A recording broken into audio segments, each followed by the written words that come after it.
Covid महामारी समय बात्या मुकाबिला केवल ए वर्ष नुहे गत वर्ष राज्य सरकार ठीक यही भाव में कोविड महामारी समय अम्फान भली महाबात्यार मुकाबिला करते। तेणु महामारी समय बात्या मुकाबिला कौन रही राज्य सरकार अनुभूति, कारण सामग्रिक भाव में बात्या मुकाबिलार उत्तरदायित्व स्वतंत्र रिलीफ कमिशनर को ऊपर रही। तेणु आज आलोचन आम सहित अच्छा स्वतंत्र रिलीफ कमिशनर तथा उन्नयन कमिशनर श्री प्रदीप कुमार जेना। सर आपण को आलोचना मु स्वागत करुच्ची। सर गोटे महामारी समय एभली एक बात्यार आपण सम्मुखीन हेले आपणकर अनुभूति कौन, कारण आमे जानिछु जे आपण खूब कम दिन भितर कोविड संक्रमण रु सुस्थ हो आसी आ सीधा सड़क भाव में महामारी मुकाबिला रे भाग नहीं। देखंतु आमे गत वर्ष मे मासरे कोविड महामारी प्रथम लहर बेले गोटे अम्फान को फेस करूँ एवं सेतबेले आमर किछि लर्निंग होता। लर्निंग माने सहज नथिला लोक मानकु बात्या आश्रय स्थल को नेवा पई। बात्या आश्रय स्थल कारण आउ द्वितीय होछि जे कोविड महामारी समय रे कोविड नियम अनुसार आम लोक मानकु जेतबेले रखिया को जिबा आमको अधिक संख्यक बात्या आश्रय स्थल दरकार पड़िबो। गाँव पाखापाखि स्ट्रक्चरली सेफ बिल्डिंग देखा पड़ो, कारण गाँव बेसी दूर हो गले आमको मैनेज करिया कष्ट हो। तापर जेतबेले बेसी संख्यार साइक्लोन शेल्टर बा टेम्पोरारी साइक्लोन शेल्टर रे आम लोक मानकु रखिबा सेठी खाइबा देवा पड़ो, रंधा खाद्य देवा पड़ो, सुखला खाद्य देवा पड़ो, अन्य जिनस आनुषंगिक व्यवस्था करवाटा भी कष्ट। किंतु ता सत्वे आमको तो अधिक साइक्लोन शेल्टर करिया पड़ो। द्वितीय आम से समय मास्क यूजटा को भितर मेंटेन करवा, फिजिकल डिस्टेंसिंग मेंटेन करवा, तापर तारी भितरे जो मैंने आसुचंती काहाटी कौन लक्षण अच्छी पर्टिकुलरली बुढ़ा बुढ़ी मानक आमको सेग्रीगेट करिया पड़ो, mentally retarded physically differently abled लोक मानक देखा पड़ो। सो ये गोटे भारी कष्ट काम। तेणु गत वर्ष आमको कष्ट होता, ए वर्ष आउ टिके अधिक कष्ट होती। ये द्वितीय लहरटा टिके व्यापक होती आउ लोक मान भर गोटे भय आसी से भय जो भी आम कष्ट है आमको टे इभाकुएसन करने। अवश्य इभाकुएसन प्लानिंग आमर जहाँ था से प्लानिंग अनुसार आम समस्त मास्क देवा, समस्त सानिटाइजर देवा, लिक्विड सोप सब रखा, फिनाइल अधिक देवा, तारी भितर आशाकर्मी आउ अंगनवाड़ी दीदी को भी आम रखेलु बात्या आश्रय स्थल। रैपिड रेस्पॉन्स टीम मानक डिप्लॉय कलु, जो मैंने आगु पलि आसे चेक करते जदि किसी क्या शिफ्ट करा पड़ो टेम्पोरारी क्वारंटाइन सेंटर को बा कोविड केयर सेंटर को ताकू भी करवा। ये है गोटे पार्ट। द्वितीय पार्ट हूँ कोविड हॉस्पिटल रे बहुत रोगी अच्छा, जदि बात्या हम लाइन कटो पावर गले रोगी मैंने केमती रे। तापर ऑक्सीजन जो मान दरकार बात्या जदि दिने दि दिन होगला ताल ऑक्सीजन आम तक पहुँचेवा। तेणु आपको भी गोटे प्लानिंग करवाटा भी आउ गोटे कष्ट। तेणु आमर इभाकुएसन प्लानिंगटा बहुत डिफिकल्ट थिला। किंतु माननीय मुख्यमंत्री जितेबाला 19 तारिख दिन बात्या संपर्क में अवगत करागला, माननीय मुख्यमंत्री स्पष्ट निर्देश थिला do whatever you can but save lives. Second, don't worry about number of people to be evacuated. जेते किंतु जेते कि इभाकुएट करिवो समस्तकर दायित्व नब से बाबद टिके देखिवो आउ सेथिपई जेते तुमर फोर्स दरकार जहाँ दरकार जो डिपार्टमेंट रो जहाँ साहाय्य दरकार ताकू मिलिबो। कौन से विभाग मना करिवे नहीं एवं तुमे ताकू प्रॉपर्ली डिप्लॉयमेंट करिवो। एटा 19 तारिख संध्यार सीएम कर व्यक्तिगत निर्देश मो पई थिला। कौन सर ओडिशार बात्या मुकाबिला स्ट्राटेजी, कारण विपर्य मुकाबिलार ओडिशा सबुबले एक नंबर विश्व स्तर में पूर्वर आम देखीचे निकटरे ताउतेर कथा देखीचे, किंतु ओडिशार विपर्य मुकाबिलार स्ट्राटेजी बा ब्लू प्रिंट रे कौन एमती स्वतंत्रता रही जोटा कि ओडिशा को गोटे भिन्न कर छिड़ा करी। एटा गोटे बहुत भल प्रश्न। एटा भी मु जोठी जाए मसूरी एकेडमी बा जेकोसी नेशनल लेवल रे मीटिंग ए प्रश्न सब what is different about Odisha, how is Odisha a different model, unique model. सेठी सब बेले मु कहे प्रशासन में आम जो मैंने रहिलु ठीक अच्छे, आम पाठ पढ़ीचु, आम चाकरी अभिज्ञता अच्छे सब अच्छे, किंतु फास्ट डिफरेन्शिएट हूँ the vision of the leader. Leader is the biggest differentiator आमर गोटे कथा थाए जदि घोड़ार जकीटा भल घोड़ाटा भल चलो तेणु जकी जे माने पतला लोक मुझे जो घोड़ा चढ़ुली 30 वर्ष तले मत सबुठु पावरफुल घोड़ाटा मो पाखे पड़ता एवं ताकू मत जन जी आम राइडिंग इंस्ट्रक्टर कहते बेटा ये जो तुम्हारा हाथ में जो स्टिक है ना वो स्टिक ये घोड़े को कंट्रोल में रखेगा और तुम्हारा रेन एक हाथ में रेन एक हाथ में स्टिक दोनों को अगर तुम बैलेंस करके यूज़ कर सकते हो तो इस घोड़े को कंट्रोल कर सकते हो। तो जॉकी रो जो सेंस ऑफ अप्रिसिएशन ये मु केमिति करबी केमिति कुआड जीबी कौन करबी that is very important. So leader always makes the difference. So first differentiator is the leader. So माननीय मुख्यमंत्री जो दिग्दर्शन आउ तांकर जो स्वतंत्र भाव जो चाहती जोटा 2000 मसीहा मे मसरे थे गोटे मीटिंग से कहते मुझे यंग कलेक्टर कटक थी मुझे जे बात्या तो आसो ओडिशा को बात्या तो आम बंद करें किंतु बात्या आसो अर्थ कौन ओडिशा लोक मैंने मरबे 1999 मसीह एत मृत्यु है why should so many people die and I can't accept this many number of deaths please do something to so that we don't see so many deaths. So first हूँ क्लियर विजन जे तुमर जहाँ दरकार तुम्हें कर we are the first state to have OSDMA आम first state जे कि ओड्राफ कले specialise disaster even NDRF too आगे आम ओड्राफ करेचे तापर आमर the most robust fire service system one of the most one the best बोली one of the best fire service system आमर इन द कंट्री आमर ट्रेनिंग जी आम एमानकु देइचु आउ जो भली स्तर में तृणमूल स्तर में आम विलेज प्लानिंग करूँ शेल्टर मैनेजमेंट कमिटी पाखापाखि 1000 साइक्लोन शेल्टर प्रति शेल्टर रे आम इक्विपमेंट देचे लाइट देचे तो जो robust institutional framework first is leader and is vision second the clear cut mandate of the leader to the implementation wing that is bureaucracy third the robust institutional structure OSDMA SRC organisation आमर use of technology जहाँ जहाँ आम दरकार आम करूँ institution third हूँ तुम response force we have very strong response force ODRAF fire जो जीवे से राति दिन खटती कलिकता जाते एत प्रशंसा से पाई तेणु से कम छाड़ी आसबे अंधार हेले भी लाइट लगे टॉर्च लगे कम करेंगे so we are proud of that. So response force third next हूँ टाइमली डिसीजन राइट टाइम रे जदि मु डिसीजनटा न देबी राइट टाइम रे मुख्यमंत्री जदि मते निर्देशटा न देबे ताहले कोन हो असुविधा है तेणु ठीक टाइम रे सठिक decision. Next is how flexible you are जमती यस बात्या हूँ गोटे वेरी इंटरेस्टिंग केस स्टडी केतबेले कहले पारादीप हम केतबेले धामरा हम केतबेले बालेश्वर हम किए कहलानी चांदीपुर हम किए कहलानी दीघार हम किए कहलानी सुंदरबन हम तेणु तुम केते क्विकली तुम प्लान टाक तुम चेंज कर पार्छ प्लान ए प्लान बी को नहीं कर प्लान बी जब कम न कर भाज प्लान सी कि केते क्विकली तुम शिफ्ट कर पार से शिफ्टिंगटा सीनियर ऑफिसर लेवल इजी ग्राउंड रे से स्विचिंगटा केते स्मूथली तुम कर तारी ऊपर and last thing we have an empowered community आमर पंचायत राज इंस्टीट्यूशन माने disaster management they are involved महिला स्वयं सहायिका गोष्ठी माने इन्वॉल्व कम्युनिटी वॉलंटियर्स माने involve so good implementation machinery supported with an empowered community so ये सब को मिसई देले this is delivery and that is why and consistently आप देखिए फाइलिन हुडहुड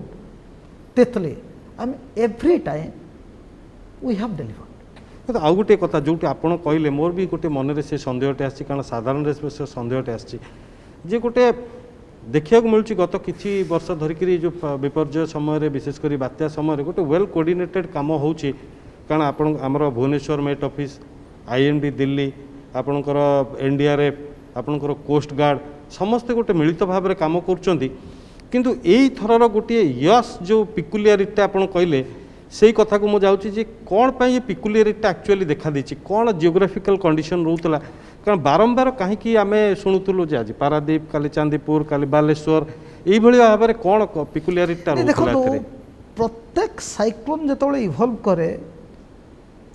सब कंडीशन डिफरेंट थाए सी condition under C temperature pressure variation, the sea current direction, current speed, overall surface temperature, surface pressure difference and the wind flow direction and plus your geomorphological situation of the coast सब एमती नहीं कि हुए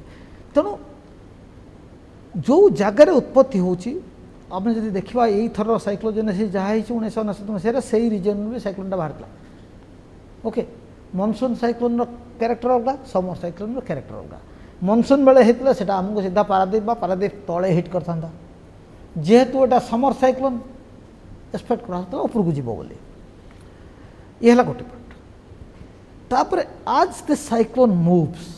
water कौन से encounter कर pressure difference temperature difference सी condition moisture availability ये सब डिपेंड कर केते वर्षा करेब जदि धर क्लाउड डेंसिफिकेशन है क्लीयर आई होता आउट कौन पड़ी था गत तो फनी बेले 11 दिन समुद्र भितर साइक्लोन ये लो प्रेशर है 24-23 तारीख रे 24-22 तारीख रे लो प्रेशर 23 तारीख रे डिप्रेशन 26 तारीख रे साइक्लोन फॉर्मेशन एंड 26 तारीख सकाଳେ लैंडफॉल तेणु कम समय भितर जेहेतु होती मॉडलिंग कला जो डाटा जी दरकार से सफिशिएंटली मॉडल मिल पारि न थाई पारे दैट मे बी वन एथरे गोटे एई बात्यारे बोधे रेनफॉलटा बोधे अबनॉर्मली हाई हेछि अबनॉर्मली हाई हला देखंतु एथर पवन जेतबेले मृत्युंजय बाबू सहित तो मोर व्यक्तिगत बंधुता अच्छी आम बहुत रेगुलाली कथा हो सी भी तांका टेलीफोन करती प्रदीप भाई या हम या हूँ पारे मुझे कौन है भाई केमती केत बाट गला कुआडे गला कौन सब रेगुलाली इंटराक्ट भुवनेश्वर मेट ऑफिस सहित भी रेगुलाली आम इंटराक्ट करूँ तो आम interaction level is very high यही थर टे पिकुलियर आमको लगे कारण क्लीयर कट सब प्रकार साइक्लोन सब साइक्लोन आई बाहर किसी माने ना तेणु एथर गोटे अलग टाइप था जो थे क्लाउड मास गोटे मुव करता किंतु फॉर्चुनेटली बात्यार पूर्व दिन राति 12टा गोटाए भितर क्लाउड मास तापर आ फर्दर इंटेंसिफिकेशन है डेंसिफिकेशन है जो बात्यार स्पीडटा टी कमीगला स्पीडटा कम बेगटा मध्य पवन रो बेगटा भी कम से बेगटा कमीगला तापर मृत्युंजय बाबू टेलीफोन कली कि समय सी मत टेलीफोन कॉल बैक कले कले कौन है भाई मुझे भाई कौन टे स्थिति मत कहल ना गुड न्यूज इंटेंसिफिकेशन आउ हो सरीगला मुझे तार इम्पैक्टा कौन इंटेंसिफिकेशन तार लिटरल मीनिंगटा कौन ना पवन रो स्पीडटा 130-140 भीतर रहा गस्टिंग 150 हो पारे and he explains with the technical aspects so that helps me in appreciating तापर कहले एनी राति गोटाए 2टारे पवन बेग कमिले भी कौन फरक मत पड़ुची मु तो मोर प्रिपेरेसन जहाँ करिया था तो करी आमे एथर टिके ब्रॉड प्रिपेरेसन करथलु कंजर्वेटिव प्रिपेरेसन करथलु जेतबेले nothing was clear from the day one we had prepared for a very severe cyclonic storm 165 kilometre बेग पर्यंत रेनफॉल आम जानी कम हो पारे बेसी हो पारे तेना 300 मिलीमीटर प्लस को लेकिन हिसाब करूँ आम जाचु जदि बालेश्वर कोस्ट हम ताले स्टॉर्म सर्च निश्चिंत हम तेणु मु 4 to 5 metre storm searching plan करी सो यही सबू को लेकिन आमर इभाकुएसन स्ट्राटेजी और प्लानिंग आम कर जेहेतु माननीय मुख्यमंत्री गोटे डिजायर और निर्देश जे चेष्टा कर जीवन बंचे से आप देखिए एथर आम 52टा एनडीआरएफ टीम लगे आमर 60टा ओड्राफ टीम लगे 206टा फायर टीम लगे 86टा फॉरेस्ट ट्री कटर ग्रुप लगे मैंने इभाकुएसन फोर्स सो इभाकुएसन फोर्स जो देखिए ये तो 3000 लोक होते 3000 लोक मोर फिल्ड रे आमर काम कर सागरे सबू डिपार्टमेंट को लगे कि आम पाखापाखि 606 एमती केते गोटे संख्यार इंजीनियरिंग टीम करूँ जो टीम रे गोटे junior engineer labourer JCB machine Poclain machine cutter light genset इत्यादि आम रखी 10,990 लोक आम 25 तारीख सुधा इलेक्ट्रिक डिपार्टमेंट तरफ फिल्ड रखी तापर पछर पुणी आहरी लोक गले सो 10-11,000 लोक एपटे आम 1,800 खंडे 1,044 ना कौन जेनरेटर से ड्रिंकिंग वाटर चलाइए तापर मोबाइल टैंकर 800 फिक्स टैंक पाखापाखि 2000 या प्री डिप्लॉय करूँ आरो मिनरल प्लांट प्रथम नहीं रखी ये सब डिपार्टमेंटर हिसाब करदे जदि 20-25 हज़ार लोक आमर बात्या मुकाबला ଫିଲ୍ଡରେ ପ୍ରି ଡିପ୍ଲଏଡ୍। ସାମଗ୍ରିକ ଭାବରେ ଆପଣ ଗୋଟେ ମାନେ ପୂର୍ବର ଅନୁଭୂତି ଟେକ୍ନୋଲୋଜି ନିଜର ଅନୁଭୂତି ସବୁକୁ ମିଶେଇକିରି କାରଣ ମନ ଭିତରେ ତ ହିଁ ଆମେ ଏଇ ଯେଉଁ 2 ବର୍ଷ ହେଲାଣି ଆରମ୍ଭ କରିଛୁ ଯେତେ ପ୍ରେଗନେଣ୍ଟ ୱିମେନ୍ ଅଛନ୍ତି ଯାହାର ଏକ୍ସପେକ୍ଟେଡ୍ ଡେଟ୍ ଅଫ୍ ଡେଲିଭରି ଖୁବ୍ କମ୍ ଦିନ ଭିତରେ ଅଛି ତାଙ୍କୁ ଆମେ ବାତ୍ୟା ଆଶ୍ରୟସ୍ଥଳକୁ ନେଲେ ସେମାନେ ଆମ ପାଇଁ ବଡ଼ ରିସ୍କ କାରଣ ଯେ ତାରି ଭିତରେ ଡେଲିଭରିଟା ହେଲା ଅସୁବିଧା ବି ହେଇଯାଇପାରେ ମା' ଛୁଆ ଅସୁବିଧା ହେଇପାରନ୍ତି ତେଣୁ ଭାଇ ତାଙ୍କୁ ଡାକ୍ତରଖାନାକୁ ଆଗ ନେଇଯିବା ଡାକ୍ତରଖାନାରେ ରହିଲେ ସେ ଡାକ୍ତରଙ୍କ କେୟାର ରହିଲେ ଅନ୍ତତଃ ଗୋଟେ ରିସ୍କ ତ ଆମର ଆଉ ନାହିଁ ନା ନାହିଁ ଆଉ ଆଚ୍ଛା ତାପରେ ଦେଖନ୍ତୁ 2107 ଜଣଙ୍କୁ ଆମେ ନେଇଥିଲୁ 750 ଅଧିକ ପିଲା ଜନ୍ମ ହୋଇଛନ୍ତି ସୋ ସେଇ ପିଲାମାନଙ୍କର ମାଆମାନଙ୍କର କିଛି ଅସୁବିଧା ହେଇନି so that it self is a good strategy second strategy ଯେଉଁ ହେଇଛି ଆମେ ଯେଉଁ କଲୁ ଯେ ବୁଢ଼ାବୁଢ଼ୀମାନଙ୍କୁ ଆଶା ଅଙ୍ଗନବାଡ଼ି ଦିଦିମାନଙ୍କୁ ରଖିଲୁ ଛତୁଆ ଟିକେ ରଖିଲୁ ବିସ୍କିଟ୍ ଟିକେ ସବୁ ଜାଗାରେ ରଖିଲୁ ସୋ ଦ୍ୟାଟ୍ ଏ ପୁରୁଣା ଅଭିଜ୍ଞତାରୁ ଏସବୁ ନୂଆ ନୂଆ ଏଭ୍ରି ଟାଇମ୍ ଆମେ ଟିକେ ଇମ୍ପ୍ରୋଭାଇଜ୍ କରୁଛୁ। ଆଉ ଗୋଟିଏ କଥା ଏଠି ଉଠୁଛି ସାର୍ ବର୍ତ୍ତମାନ ଆପଣ ଗତ କିଛି ବର୍ଷ ଧରିକିରି ଡିମାଣ୍ଡ କରି ଆସୁଛନ୍ତି ଯେ ମାନେ ବାତ୍ୟା ବା ବିପର୍ଯ୍ୟୟ ନିରୋଧୀ ଭିତ୍ତିଭୂମି ଆକ୍ଚୁଆଲି ବିପର୍ଯ୍ୟୟ ନିରୋଧୀ ଭିତ୍ତିଭୂମିଟା କ'ଣ ଏଇଟା ଆକ୍ଚୁଆଲି ଦେଖନ୍ତୁ ଆମେ ଏଇ ଯେଉଁ ବାତ୍ୟା ପ୍ରତିରୋଧୀ ଭିତ୍ତିଭୂମି କଥା ଆମେ ଫାଇଲିଂ ଟାଇମ୍ରୁ ଆରମ୍ଭ କଲେ ଦେଖନ୍ତୁ ରିଲିଫ୍ ବାତ୍ୟା ହେବ ଘର ଭାଙ୍ଗିବ ଜମି କୃଷକମାନେ ବି ଅସୁବିଧା ହେବ ତାଙ୍କ ଚାଷ ନଷ୍ଟ ହେବ ବାତ୍ୟା ହେବ ବନ୍ୟା ହେଲେ ଏସବୁ ହୁଏ ହେଲେ ତ ରିଲିଫ୍ କୋଡ଼ ଅଛି ମୁଁ ଯେମିତି ହେଲେ ରିଲିଫ୍ ଦେବା ଯାହା ଭାରତ ସରକାର ନର୍ମ ଅଛି ସେ ଅନୁସାରେ ଦେବା ସୋ ସେଟା ବଡ଼ କଥା ନୁହେଁ ସେଟା ତ ସବୁ ବର୍ଷ ଦେବାକୁ ପଡ଼ିବ ତୁମ ପାଖରେ ପଇସା ଥାଉ ନଥାଉ ସରକାର ଯେଉଁ ଅବସ୍ଥାରେ ଥିଲେ ବି ଆମେ ଲୋକମାନଙ୍କୁ ଆମେ ରିଲିଫ୍ ଦେବୁ ଆଣ୍ଡ ଆମର ସେଥିରେ କିଛି ହେଜିଟେସନ୍ କରିବାର ନାହିଁ କଥା ହେଉଛି କିନ୍ତୁ ଗ୍ରାଜୁଆଲି ଆମେ ଯେମିତି ଜୀବନ ବଞ୍ଚାଇବାରେ ଅନେକାଂଶରେ ସଫଳ ହେଇଛେ ଗ୍ରାଜୁଆଲି ସମ୍ପତ୍ତି ବଞ୍ଚାଇବାରେ ଆମେ କେମିତି ସଫଳ ହେବା ଲୋକର ଜୀବିକା ଆଉ ଜୀବନକୁ ଆମେ କେମିତି ଜଲ୍ଦି ରିକଭର୍ କରିବା ସେଇଟା କରିବା କେମିତି ଧରନ୍ତୁ ଲାଇନ୍ ଯଦି ଠିକ୍ କଟିବ ନାହିଁ ଟେଲିଫୋନ୍ ଯଦି କଟିବ ନାହିଁ ତାହେଲେ ଆପଣ ଇଣ୍ଡଷ୍ଟ୍ରି ଚାଲୁଥିବ ଆପଣଙ୍କ ଘରେ ଛୋଟିଆ ମୋଟିଆ ଯାହା ବିଜନେସ୍ କରୁଛନ୍ତି ତାକୁ ବି ଚଲାଉଥିବେ ଆପଣଙ୍କର ପ୍ରଡକ୍ସନ୍ ଥିବ MSME ଚାଲୁଥିବ ସବୁ ଚାଲୁଥିବ ଯଦି ଲାଇନ୍ଟା 5 ଦିନ 7 ଦିନ 2 ମାସ 3 ମାସ କଟିଯିବ ତୁମେ ଯେଉଁ ଛୋଟିଆ ଲୋକଟା ବର୍ଷକୁ ମାସକୁ 10,000 12,000 ରୋଜଗାର କରୁଥିଲା ଗୋଟେ ଛୋଟିଆ କ'ଣ ଟିଏ କରିକି ତାର ତ ପୁରା ପଇସା ବୁଡ଼ିଗଲା ତେଣୁ ଆମକୁ ବର୍ତ୍ତମାନ ରିଲିଫ୍ ରିକନଷ୍ଟ୍ରକ୍ସନ୍ ଛୋଟ ମୋଟ ରିକନଷ୍ଟ୍ରକ୍ସନ୍ ମୋଡ଼ରୁ ଆମକୁ ଗୋଟେ ଯିବାକୁ ପଡ଼ିବ ଏମିତି ଅବସ୍ଥାକୁ ଯେଉଁଠି ହୁଏତ ରିକନଷ୍ଟ୍ରକ୍ସନ୍ ଦରକାର ପଡ଼ିବନି ପରମାନେଣ୍ଟ ଷ୍ଟ୍ରକ୍ଚର ଫନି ବେଳେ 40 ଦିନ ଲାଗିଲା ପୁରା କମ୍ପ୍ଲିଟ୍ ରିଷ୍ଟୋର କରିବା ପାଇଁ ଫାଇଲିନ୍ ବେଳେ ବି ଆମକୁ 40 ଦିନ ଲାଗିଥିଲା ସବୁ ଆମର 6 ଲକ୍ଷ ପୋଲ୍ ଭାଙ୍ଗି ଯାଇଥିଲା ଫାଇଲିନ୍ରେ 34,000 ସର୍କିଟ୍ କିଲୋମିଟର ଲାଇନ୍ ନଷ୍ଟ ହୋଇଯାଇଥିଲା ଟାୱାର ଲାଇନ୍ ନଷ୍ଟ ହୋଇଯାଇଥିଲା ତେଣୁ ଆମେ ଯଦି ସେଇ ଲାଇନ୍ ଗୁଡ଼ାକ ଆମର ନଷ୍ଟ ନ ହୋଇଥାନ୍ତା ଯଦି ଧର ରୋବଷ୍ଟ ପୋଲ୍ ଥାନ୍ତା ଏଚ୍ ପୋଲ୍ରେ 11 kV NBLS ଟାୱାରରେ 33 kV ଥାନ୍ତା ୱିଣ୍ଡ ଜୋନ୍ ମାନେ 300 କିଲୋମିଟର ବେଗକୁ ଧରି ରଖିଲା ଭଳିଆ ଆମର ଲାଇନ୍ ଗୁଡ଼ାକ ଆମେ ପ୍ରିପେୟାର କରିଥାନ୍ତେ କିଛି ଜାଗାରେ ଅଣ୍ଡରଗ୍ରାଉଣ୍ଡ କେବୁଲ୍ କରିଦେଇଥାନ୍ତେ ତାହେଲେ ଆମର ତ ପାୱାର ଯାଇନଥାନ୍ତା ତେଣୁ ବର୍ତ୍ତମାନର ବିଗେଷ୍ଟ ଚ୍ୟାଲେଞ୍ଜ ଯେଉଁଟାକି ମାନ୍ୟବର ମୁଖ୍ୟମନ୍ତ୍ରୀ ଦ୍ୱିତୀୟ ଥର ବି ଆମେ ଫନି ବେଳେ କହିଥିଲେ ଅମ୍ଫାନ ବେଳେ କହିଥିଲେ ଏଥର ବି ତୃତୀୟ ଥର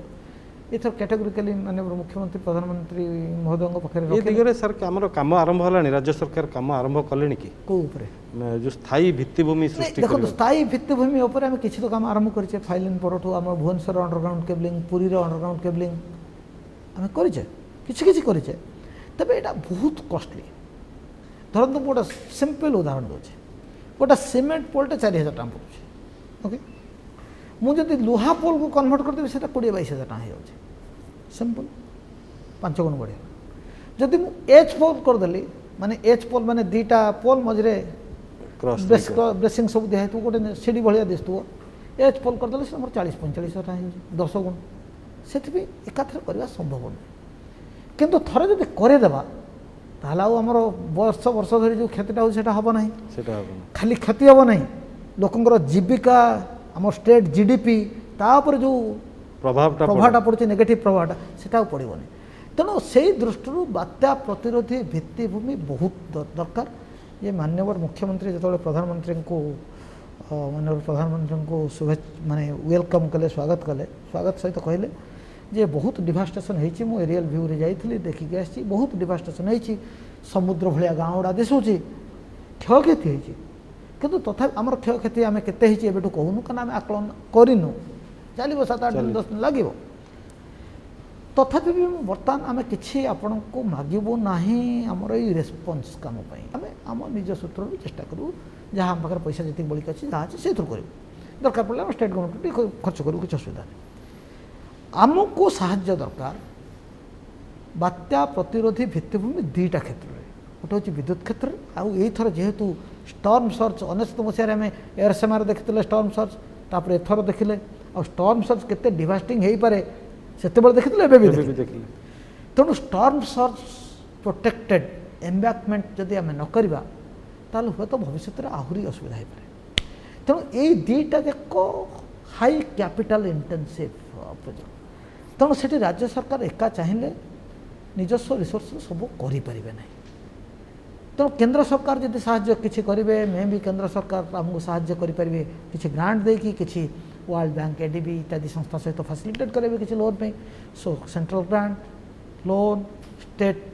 सबू मिसिकी हे तो आम चाहिए जदि नेक्स्ट 5-7 वर्ष 10 वर्ष आम बात्या प्रतिरोधी भित्तिभूमिटा आम देखिले आम जदि बेसिकाली तो आमर कोस्टाल ओडिशा ही बात्या प्रभावित तेणु कोस्टाल ओडिशा रे एई भित्तिभूमिटा जदि केवल कोस्टाल ओडिशा को देखिबा ताले केते पाखापाखि देखो इवेन पूरा कोस्टाल ओडिशा में तार जो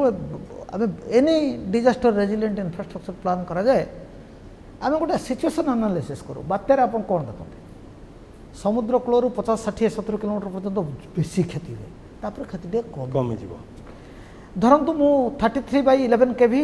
से 30-40-50-60 किलोमीटर पर्यंत मु नारो NBLS टावर करी जोटा आम सेक्रेटेरिएट आगपटे जाइए 19 मसीहा बात्यार भी किसी नाला से भाया टावर करी किंतु जितेबाला मुझे पलि आसबि 60-120 किलोमीटर 100 किलोमीटर को मु खाली 33 kV भी एच पोल नेबी 120 किलोमीटर को सिंगल पोल रखी किसी असुविधा नहीं तेणु आमको जोनिंग करा पड़ो से जोनिंग अनुसार डीपीआर करके माननीय प्रधानमंत्री को जो शेष स्लाइड रे गोटे फोटो देखलु सर आम एमतिया बंध सबुआड़े करने चाहूँ आम जो करमतिया बंध से किसी क्षति होनी तेणु एमतिया बंध करने आमको बहुत टंका दरकार स्टॉर्म सर्चटा को रोकिया जो कहते सीटा की प्रकार व्यवस्था देखो स्टॉर्म सर्च कौन पानी तो ऊपर आसुच्ची उच्चा पानी आसूँ आम बंध उच्चा करा पड़ो ये खाली बंध उच्चा करदेला हेनी आमको तार आनुषंगिक क्लाइमेट चेंज आस्पेक्ट देखा पड़ो ड्रेनेज आम बंध करदा पानी भितर को समुद्र को जापर न तेणु प्रॉपर ड्रेनेज अरेंजमेंट करा पड़ो ता संगे प्लांटेशन सेल्टर बेड प्लांटेशन करा पड़ो देखिए बात्यार सब बेसी कष्टटा निये गछ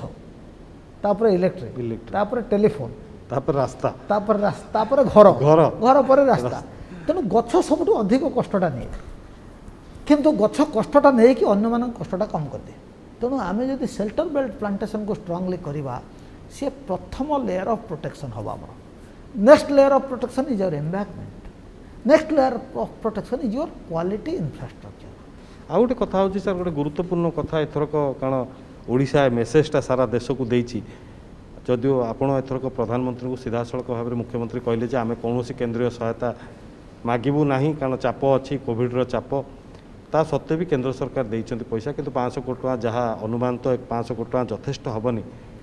किंतु बिना केंद्रीय सहायता भावुना गोटे राज्य राजकोष उपर चाप पड़ोनी कारण राज्यर निजस्व इनकम प्रभावित होती आमर अप्रोचटा कौन आमे आमे कहूनु जे आमे केंद्रीय साहाय्य आमको दरकार नहीं बोले आम कहूँ जे आम जो रेस्पन्स जो रिलीफ जो टंका दरकार पड़ो आम पाखे जी अच्छी आम से मैनेज करदेव आम जदि आमर धरतु गोटे अति भयंकर बात्या है जो 10,000 कोटी दरकार पड़ो केवल रिलीफ रेस्पन्स आमको साहाय्य दरकार पड़ो किंतु आम जो देखुचु आम निजे मैनेज करें कहीं मांगा ओके से उद्देश्य माननीय मुख्यमंत्री कहले बर्तमान कोविड समय तेणु मु अଯଥା बर्डन करी द्वितीय रही मोर क्षयक्षति तो आम एपर्तन ठीक करनु क्षयक्षति आसला आम देखू सतरे आमको साहाय्य दरकार कि नहीं जदि दरकार न आम अଯଥାରେ पैसा गुड़ा आणिक खर्च करें द्वितीय कथा आम माननीय प्रधानमंत्री को पाखे रखी गत वर्ष आप दया करके प्रसन्न होकर आमको 500 कोटी देते किंतु से 500 कोटी आम खर्च कर तार खर्च न कर कारण हूँ जो हेड्रे देले से हेड्रे तो आमर आभेलेबल फंड था से खर्च कर सारी ओके तेणु आमको साहाय्य जदि दरकार आम लंग टर्म भित्तिभूमि रे साहाय्य हेले 500 कोटी ए वर्ष देइछन बोली सुना होची सेरा सुना होची कोन पावर पे देइछन हम बाकु तो डिटेल चिठी आसेनी आसिले जना पड़िबो यदि पावर सो प्रथम दैट मीन्स इट्स प्रथम खबर हम जे मिटिगेशन हेड रा हमको तो फंड मिलला किछि तो कम करि पारे तापरे केते साहाय्य भारत सरकार करिवे हम तो एबे जानेनु कारण अनाउंसमेंट है जे सेंट्रल टीम आसीबे बोली एवं माननीय प्रधानमंत्री मध्य कहिछन जे आगे हम गोटे इंटरिम आज जहाले गोटे अनाउंस करी जोटा कि से करिछन्ते तापर सेंट्रल टीम आसिले देखला पर और जहाँ निष्पत्ति निया जिवो so we can only expect हमर आशा रहिबो जे हमको टिके अधिक साहाय्य मिलू मिटिगेशन हेड रे हमको रेस्पॉन्स हेड रे हमें हमर वर्तमान परिस्थिति में रेस्पॉन्स हेड रे हम दरकार नै भाबुछु हमें हम आवश्यक जहाँ संबल दरकार पड़ो आम आम रिसोर्स मैनेज करें आम विश्वासटा अच्छी बर्तमान केते तथापि आपण भाबुचंती आकलन केते नहीं एबेठु मु कोनोसी गोटे फिगर रखिया चाहूनी कारण देखो आम प्रिलिमिनारी फिगर मागिलु काली किंतु जेहेतु बन्या परिस्थिति सृष्टि हो गला केन्दुझर जाजपुर भद्रक केन्द्रापड़ा बालेश्वर तेणु आम कलेक्टर को कहू तू रिपोर्ट तुम रिपोर्ट तैयारी मत दियो ना तुम एपटे बन्या परिचालना कर तेणु आम बर्तमान कहूँ ठीक अच्छे आउ 2 दिन आम घुंचे दीचु सोमवार सुधा आम भावुँ आसीज प्रिलिमिनारी रिपोर्ट तापर शनिवार रविवार आड़ को डिटेल रिपोर्ट आसो तेणु से पर्यटन अपेक्षा करवा केते कौन हो तेणु आगु गोटे फिगर देकी सेमती किसी कहवाटा ठीक हम ना स्वतंत्र रिलीफ कमिशनर शुणुले आम स्वतंत्र आलोचना एथर बात्या यास गोटे पिकुलियर कंडीशन थिला जो थे कि शेष मोमेंट पर्यंत यास क्यों जगार लैंडफॉल करिवो ताकू प्रेडिक्ट करा जाई पार नथिला तेबे ओडिशा उपकूल तो यही भाव में प्राय प्रति वर्ष बात्या बन्यार सम्मुखीन हम एथिरे किछि नूतनत्व नाही एटा स्वाभाविक कथा किंतु भविष्य में किभली भाव में गोटे बात्या निरोधी भित्तिभूमि सृष्टि करा जाई परिबो ताहा ही होछि वर्तमान राज्य सरकार फोकस जो भाव में विपर्यय समय जीरो काजुआलिटी मिशन राज्य सरकार रखिंट से भाव में ठीक भविष्य में बात्या निरोधी भित्तिभूमि राज्य सरकार एकमात्र एजेंडा आम सहित आलोचन भाग नहीं आपको धन्यवाद।